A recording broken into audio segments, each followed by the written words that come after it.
মেয়েদের কাজই তো একটু রান্না করা, বাসন মাজা আর বাচ্চা মানুষ করা, এর বেশি আর কি কাজ করো তোমরা? ফরিদের মুখে কথাগুলো শুনে কোনো উত্তর না দিয়ে রান্নাঘরে কাজে ব্যস্ত হয়ে পড়লাম। অফিস ছুটির কারণে জনাব এখন বাসায় ফ্রি টাইম কাটাচ্ছেন। সারাক্ষণ টিভি গিলে খাচ্ছেন আর একটু পর পর চায়ের অর্ডার করে যাচ্ছেন। আমি চা দেই আবার রান্নাঘরে চলে যাচ্ছি দেখে সে আমার হাত ধরে বলল, একটু তো কাছে বসতে পারো নাকি? কয়েকদিন যাবত আমি খেয়াল করছি তুমি সারাক্ষণ রান্নাবান্না আর ঘর গোছাতে ব্যস্ত। আমার জন্য সময় নাই তোমার? আমি একটু হাসি দিয়ে বললাম, বাবার জন্য বিকেলের নাস্তা বানাতে হবে, পরে গল্প করব। বলে আবার রান্নাঘরেই চলে গেলাম। দেখাশোনা করে বিয়ে আমাদের। প্রথম যেদিন ফরিদ আমাকে দেখতে এসেছিল সেদিন আমার সাথে অনেক কথা বললেও বিয়ের পর থেকে সে তার কাজ নিয়েই ব্যস্ত থাকে। বিয়ের আগে আমি সারাদিন কি করি না করি জানতে চাইতো, কিন্তু এখন সে মনে করে আমি সারাদিন শুয়ে বসেই সময় কাটাই, অথচ পুরো সংসারটাই আমাকে সামলাতে হয়। একা হাতে ঘর গোছানো থেকে শুরু করে রান্না বান্না, কাপড় কাচা, বাসন মাজা, এছাড়া প্রায় সময় বাজারটা আমাকেও করতে হয়।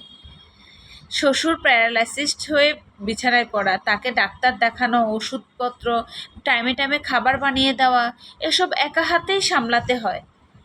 বিয়ের আগে পুরুষ মানুষ প্রেমিকের মতো আচরণ করলেও বিয়ের পরে প্রেমিক সাজার ভানকরটুকুও করতে পারে না। তখন তারা গম্ভীর এক আনরোমান্টিক পুরুষে রূপান্তরিত হয়। অথচ চাইলে বিয়ের পরেও একজন হাজবেন্ড ভালো প্রেমিকা হতে পারে। স্বামী, প্রেমিক, বেস্ট ফ্রেন্ড এ শব্দগুলো পুরুষদেরই ডাকনাম। কেউ কেউ এই ডাকনামগুলো ধরে রাখার জন্য সেসব দায়িত্বগুলো ঠিকঠাক মতো পালন করে যায়। আবার কেউ শুধু পুরুষ নামের গণ্ডিতেই নিজেকে আটকে রাখে।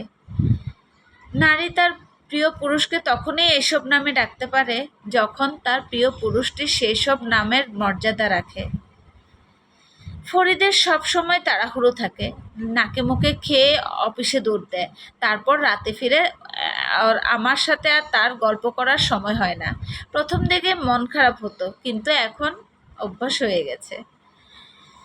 পরের দিন সকালে ঘুম থেকে উঠতে দেরি হয়ে গেল, মোবাইল ধরে দেখি অ্যালার্ম দেওয়া হয়নি।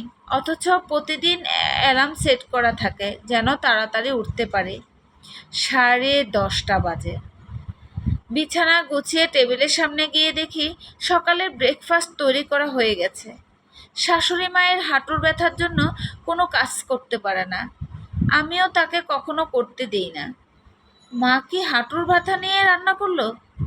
অবাক হয়ে রান্নাঘরে গিয়ে দৌড়ে গেলাম। নিজের চোখকে বিশ্বাস করতে না পেরে চোখে মুখে পানি দিয়ে আবার রান্নাঘরে গেলাম। না, আমি তো ঠিকই দেখছি। জনাব সকাল সকাল উঠে ব্রেকফাস্ট বানিয়েছেন, এখন আবার কি যেন পরিষ্কার করছেন।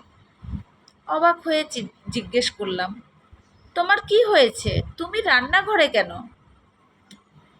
সে কিচেন থেকে বেরিয়ে এসে আমাকে টেবিলে বসিয়ে বলল, রিঙ্কি, তুমি কি জানো তুমি আমার কাছে কতটা দামি? আর দামি জিনিসের সব সময় যত্ন নিতে হয়। আমি নিজেও কথাটা ভুলে গেছিলাম।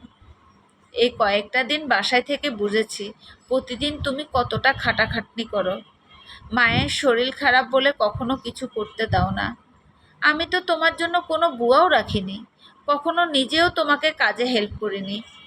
সকালে খেয়ে অফিসে যেতাম আর শুয়ে আবার দিব্যি ঘুমিয়ে পড়তাম, কখনো জানতেও চাইনি সারাদিন তুমি কি কি করো।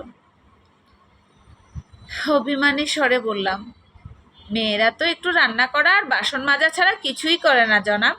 সরেন, আমাকে এখন দুপুরে রান্নাটা করতে দিন, নয়তো দুপুরেও সবাইকে ব্রেকফাস্টের মতো পোড়া পোড়া খাবার খেতে হবে। সে আমার মুখে পোড়া টোস্ট মুখে দিয়ে বলল, একদিন না হয় বরের হাতের পোড়া রান্নাই খেলে। ভাবছি তোমার থেকে রান্নাটা শিখে নেব। ঠোঁটের কোণে হাসি লুকিয়ে বললাম, কেন? সে মুচকি হেসে বলল, এখন থেকে দামি জিনিসের যত্ন নিতে হবে যে, এখনো অনেক দায়িত্ব পালন করা বাকি। এভরি